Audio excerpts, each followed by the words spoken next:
প্ৰতিগৰাকী ভাৰতীয়ৰ বাবে এয়া গৌৰৱৰ সময় ভাৰতৰ অন্তিমখন বিদেশী যুদ্ধ জাহাজ ভাৰতীয় নৌসেনাক অৰ্পণ কৰিলে ৰাছিয়াই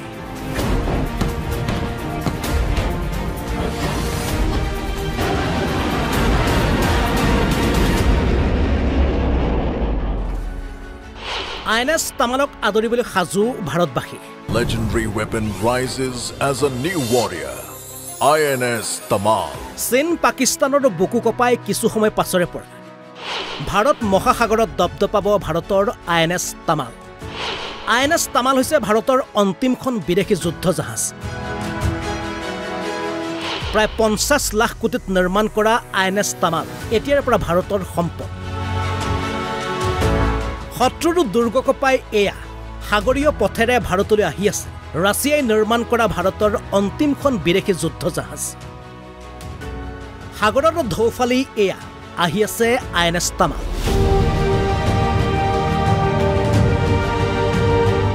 2016 চনৰ পৰা INS তামালক ভাৰতৰ বাবে নিৰ্মাণ কৰি আহিছে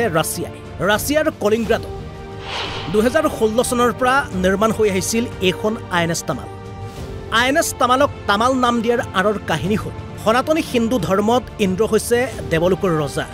আৰু এই ইন্দ্ৰৰ অন্যতা নাম হৈছে Tamal In Indian mythology, Indra is the lord of thunder, lightning, and war. In the vast seas, his legendary weapon rises as a new warrior, INS Tamal. ফলস্বৰূপে দেৱৰাজ ইন্দ্ৰৰ নামেৰে নামাকৰণ কৰা হৈছে INS তামাল INS তামালৰ বাবে ভাৰতে খৰচ কৰিছে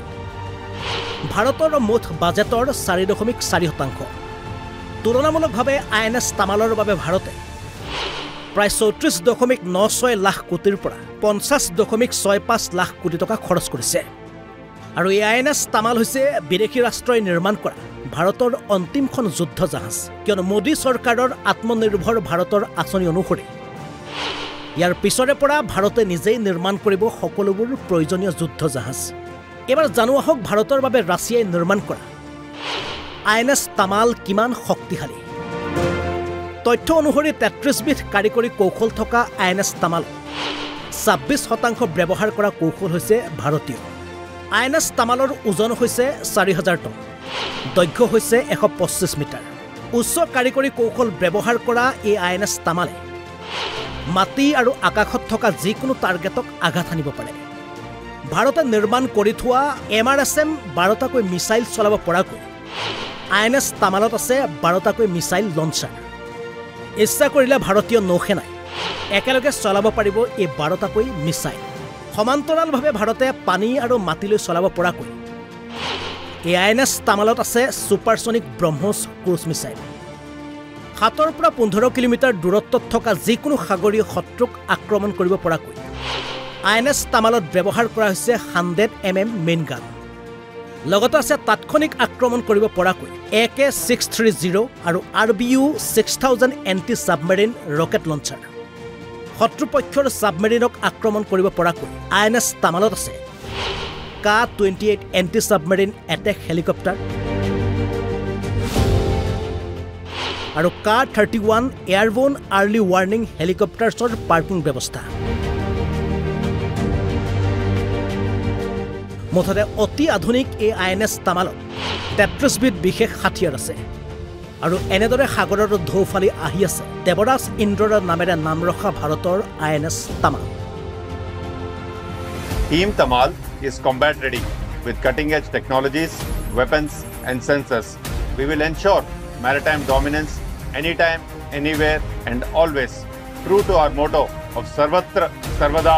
Vijaha.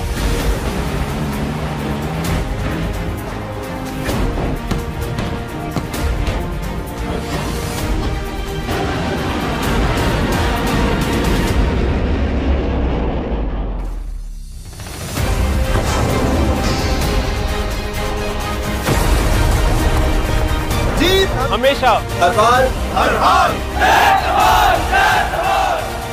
National desk report Assam Live 24